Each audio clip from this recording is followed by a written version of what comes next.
Hello everyone, circle of education welcomes you. English literature writer series में हम William Shakespeare को cover कर रहे हैं, जिसमें अब तक हम उनकी 4 great tragedies Hamlet, Othello, King Lear और मैकबेथ को बहुत ही अच्छे से डिटेल में डिस्कस कर चुके हैं। लास्ट वीडियो में हमने मैकबेथ की समरी को बहुत ही अच्छे से डिटेल में डिस्कस किया था और आज की इस वीडियो में हम मैकबेथ प्ले से रिलेटेड जितने भी इम्पोर्टेंट कोटेशंस हैं उनको बहुत ही डिटेल में डिस्कस करेंगे, तो वीडियो के एंड तक बने रहिएगा। और अगर आपको ये सीरीज़ पसंद आ रही है, नोट्स समझ आ रहे हैं, तो वीडियो को लाइक करें, अपने ओपिनियन कमेंट सेक्शन में रखें और अगर आप चैनल पे नए हैं तो चैनल को सब्सक्राइब करें। चलिए आज की इस वीडियो को हम शुरू करते हैं। तो मैकबेथ जो प्ले है, इसके स्टार्टिंग में ही जो है सीन दिखाया जाता है कि मौसम बहुत ही ज़्यादा ख़राब है और कहीं ना कहीं से एक रीडर को ये साइंस मिलते हैं कि कुछ जो है बहुत ही अजीब होने वाला है। तो प्ले के स्टार्टिंग में ही पहली कोट आती है, बहुत इंपॉर्टेंट है, एग्ज़ाम में आ चुकी है। When shall we three meet again in thunder, lightning और in rain?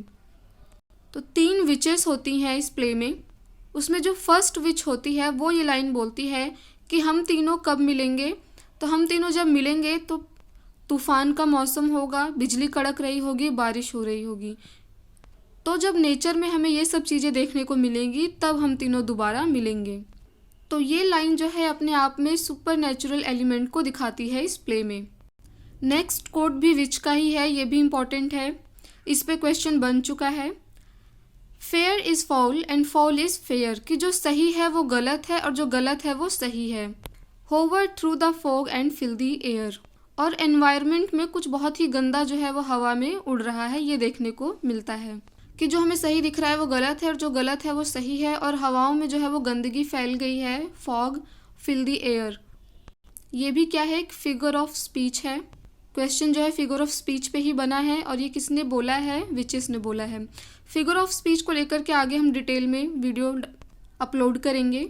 यहाँ पे मैं ऐसे ब्रीफ में बता देती हूँ का इसमें क्या होता है कि इसमें जो लाइन होती है ना उसको रिवर्स कर दिया जाता है, पहली हाफ को जो है वो दूसरे में पुट कर दिया जाता है, जैसे fair is foul and foul is fair.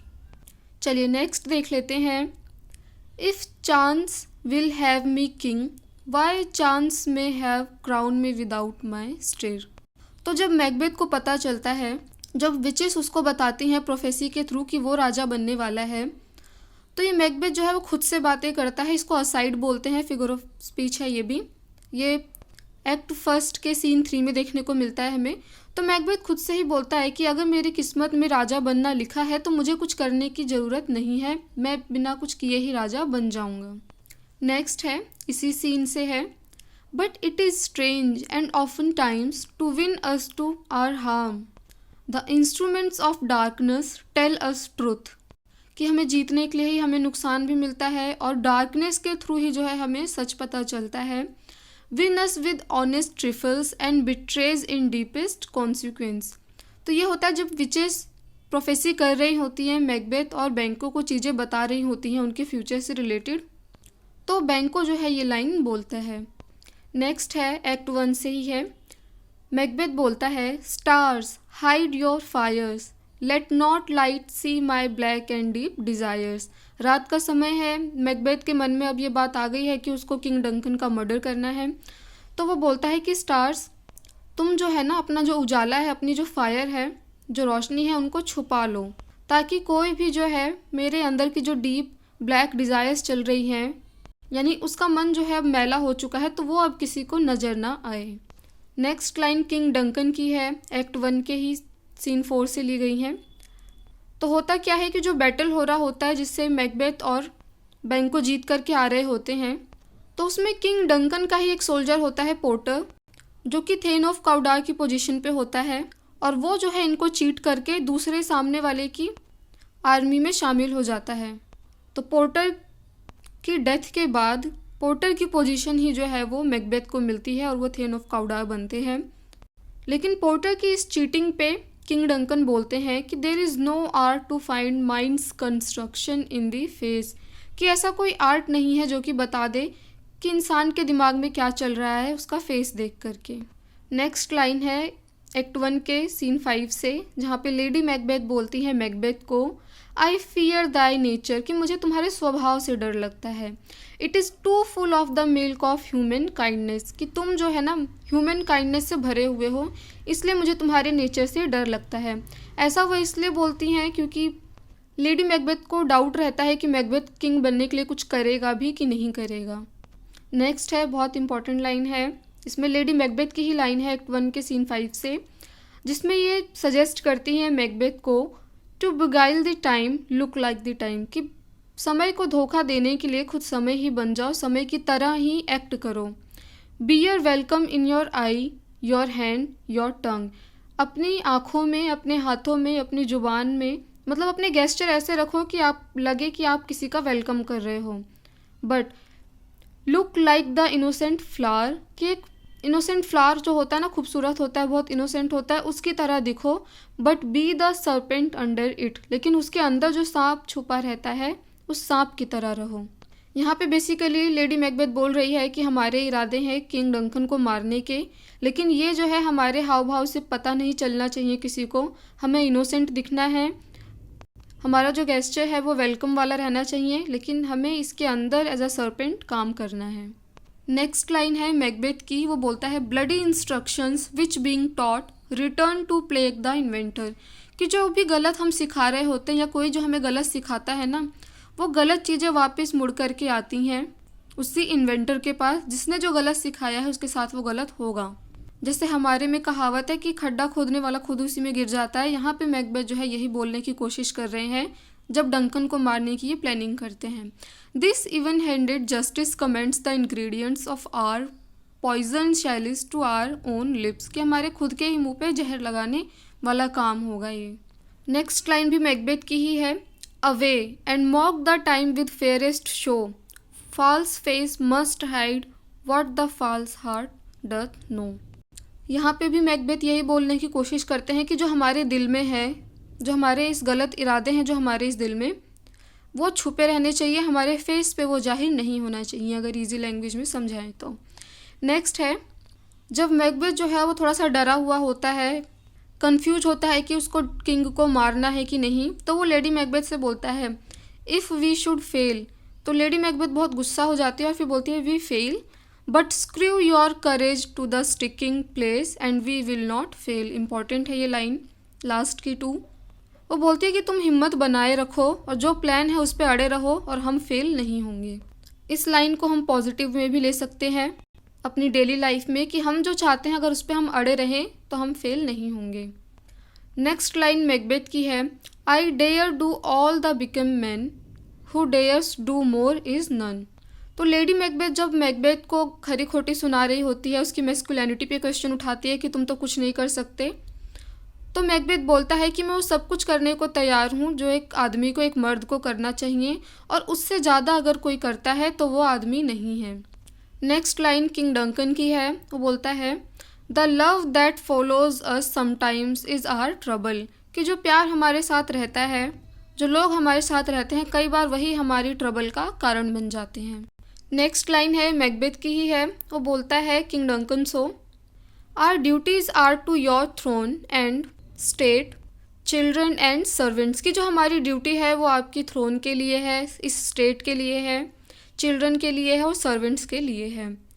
Next line बैंको की है, वो विच से बोलता है if you can look into the seeds of time, कि क्या तुम समय में देख सकती हो और ये देख के बता सकती हो which grain will grow and which will not, कि आगे चल के समय में क्या होना है, कौन सा ग्रेन जो है वो ग्रो होगा, मतलब क्या होने वाला है और क्या नहीं होगा, ये तुम देख के बता सकती हो। नेक्स्ट लाइन इसी एक्ट की है जिसमें मैकबेथ बोलता है present fears are less than horrible imaginations, sorry imaginings है ये। तो मैकबेथ बोलता है कि प्रेजेंट में जो फियर है ना, क्योंकि अब वो मारने का सोच रहे हैं, किंग डंकन का मर्डर करने वाले हैं, तो उनको इस प्रेजेंट फियर से बहुत ज़्यादा डर लग रहा होता है, लेकिन जो और चीज़ें वो इमेजिन कर रहे होते हैं ना, उनसे उनको और ज़्यादा डर लगता है। नेक्स्ट लाइन बैंको की है, बैंको की असाइड है ये, वो बोलता है what can the devil speak true, होता क्या है कि विचेस की जो प्रोफेसी होती है कि मैकबेथ जो है वो थेनफ का उडार बनेगा, और फिर बाद में देखते हैं कि उनकी ये प्रोफेसी सही हो गई है, तो बैंको खुद से ही बोलता है कि कैसा, क्या सच में चुड़ैल सच बोल सकती है। नेक्स्ट मैकबेथ की साइड है, वो बोलता है come what may come, time and hour runs through the roughest day, कि अब जो होना है वो हो जाए, time and hour runs through the roughest day. Next line भी मैकबेथ की ही है। एक्ट 2 के कोट्स अब शुरू होते हैं, जहाँ पे सुनाई देता है, मैकबेथ को सुनाई देता है ना कि कोई रो रहा है, तो यहाँ पे लाइन आती है, I heard a voice cry sleep no more, Macbeth does murder sleep. अब जो है किंग डंकन का मर्डर हो चुका है, तो मैकबेथ को जो है रोने की आवाज़ सुनाई देती है मर्डर से पहले, और मैकबेथ जो है थोड़ा सा घबरा जाता है। मैकबेथ जब किंग डंकन को मार देता है उसके बाद ये लाइन आती है, will all great Neptune's ocean wash this blood clean from my hand. Macbeth बोलता है ये कि क्या ओशियन में जितना भी पानी है, क्या वो सब पानी मिलकर भी मेरा ये हाथ साफ कर पाएगा जो खून से रंगा हुआ है। फिर लेडी मैकबेथ की लाइन आती है, वो बोलती है the little water clears us of this deed, कि थोड़ा सा पानी हम यूज़ करेंगे और इन सब चीज़ों से हम साफ़ हो जाएंगे। नेक्स्ट लाइन भी लेडी मैकबेथ की है, the attempt and not the deed confounds us, कि अटेम्प्ट करने में ही हमको ज़रूरत से ज़्यादा डर लग रहा है चीज़ें होने के बाद का। नेक्स्ट लाइन बैंको की है, वो बोलता है there is husbandry in heaven, husbandry का मतलब होता है कंजूसी, their candles are all out, कि हेवन में ही जो है अब क्या है, कंजूसी चल रही है। जब भगवान के यहाँ ही कंजूसी है, सारी कैंडल्स बुझ गई हैं यानी अंधेरा है, वहीं अंधेरा है, तो फिर रोशनी कहाँ से होगी। नेक्स्ट लाइन है, मेलकम बोलता है जो किंग डंकन का सन है, to show an unfelt sorrow is an office which the false man does easy, कि अब जो मरने के बाद जो लोग दुख दिखा रहे हैं ना, ये फेक लोगों के लिए बहुत ज़्यादा ईजी होता है, किसी के भी बहकावे में बातों में हमको अब नहीं आना है। मैकबेथ की लाइन है नेक्स्ट, बोलता है there is nothing serious in mortality all is but toys, कि ज़िंदगी में कुछ भी सीरियस नहीं है, हम सब क्या हैं, खिलौने हैं। नेक्स्ट लाइन इंपॉर्टेंट है, ये डोनल्ड बेन और मेलकम की लाइन्स हैं। किंग डंकन की मर्डर के बाद ये दोनों भाई आपस में बातें करते हैं, एक इंग्लैंड भाग जाता है, एक आयरलैंड भाग जाता है। तो इससे पहले डिस्कस करते हैं वेयर वी आर, कि जहाँ पे हम हैं, there is daggers in man's smile, वहाँ पे जो लोग हैं ना उनकी स्माइल में ही जो है वो खंजर छुपे हुए हैं। द नियर इन ब्लड, यानी जो रिश्तों में सबसे करीब है, द नियरर ब्लडी, वही सबसे ज़्यादा ब्लडी है, सबसे ज़्यादा दुष्ट है। नेक्स्ट लाइन है लेडी मैकबेथ की, वो मैकबेथ से बोलती है एक्ट 3 में, थिंग्स विदाउट ऑल रेमेडी, कि जिन चीज़ों में अब हम कुछ कर नहीं सकते हैं, शुड बी विदाउट रिगार्ड, उसके बारे में हमें सोचना नहीं चाहिए, कि जो अब हो गया है वो हो गया है। जैसे हम अपनी इजी लैंग्वेज में भी बोल सकते हैं कि अगर इस मैटर में तुम कुछ कर ही नहीं सकते हो तो इसके बारे में सोच के क्या फ़ायदा, अब जो हो गया सो हो गया। नेक्स्ट लाइन बैंको की है, जब मैकबेथ सबको फीस्ट के लिए इनवाइट करता है किंग बनने के बाद, तो बैंको बोलता है I must become the borrower of night for a dark hour or twain, कि मैं रात को आ जाऊंगा लेकिन हो सकता है कि थोड़ा सा टाइम लग जाए। नेक्स्ट है लेडी मैकबेथ बोलती है किंग डंकन के लिए, had he not resembled my father as he slept, कि वो सोता हुआ क्या मेरे फादर की तरह नहीं दिख रहा है। नेक्स्ट लाइन है विच की, विच बोलती है by the pricking of my Thums something wicked this में कम, कि मेरे अंगूठे में ना कुछ चुभ रहा है और उससे मैं बता सकती हूँ कि कुछ जो है बुरा आने वाला है, समथिंग विकेड दिस में कम। एक्ट 4 से ली गई लाइन है ये, और इस पे क्वेश्चन बन चुका है। समथिंग विकेड दिस में कम ये एक नॉवेल का टाइटल है जिसके राइटर रहे हैं रे ब्रैडबरी। नेक्स्ट लाइन है, ये 3 विचेस की लाइन है और ये प्ले में हमें बहुत बार रिपीट होती हुई दिखती हैं। वो जब भी मिलती हैं कहीं गुफा वगैरह में, तो हमें देखने को मिलता है, पढ़ने को मिलता है कि कुछ बहुत उबल रहा होता है, एक बड़े सी पतीली में एक बड़ी सी हांडी चढ़ी होती है, वहाँ कुछ उबल रहा होता है, भाप निकल रही होती है, तो ये घूमते घूमते लाइन बोल रही होती हैं, double double and the cauldron trouble, fire burn and cauldron bubble, कि और मेहनत करनी है, हमें डबल मेहनत करनी है, और ये जो फायर है ये थोड़ी तेज कर दो ताकि कॉल्ड्रन यानी जो बड़ा सा ये बर्तन है, भगोना है, इसमें बबल आए। उस बड़े से बर्तन में क्या उबल रहा होता है, ये लास्ट वीडियो में हमने इंपॉर्टेंट पॉइंट्स में डिस्कस किया था, जिसमें फ्रॉग होता है, आइज़ होती हैं आउल की, बहुत सारी चीज़ें होती हैं। नेक्स्ट कोट देख लेते हैं, ये बहुत इंपॉर्टेंट है, एग्ज़ाम में रिपीट हो चुका है कई बार। Here is the smell of blood, all the perfumes of Arabia will not sweeten this little hand, तो होता क्या है कि लेडी मैकबेथ जो है अब थोड़ी सी पागल हो चुकी होती है। वो स्लीप वॉक शुरू कर देती है, रात को उठ के नींद में चलती है, बार बार अपना हाथ धोती है।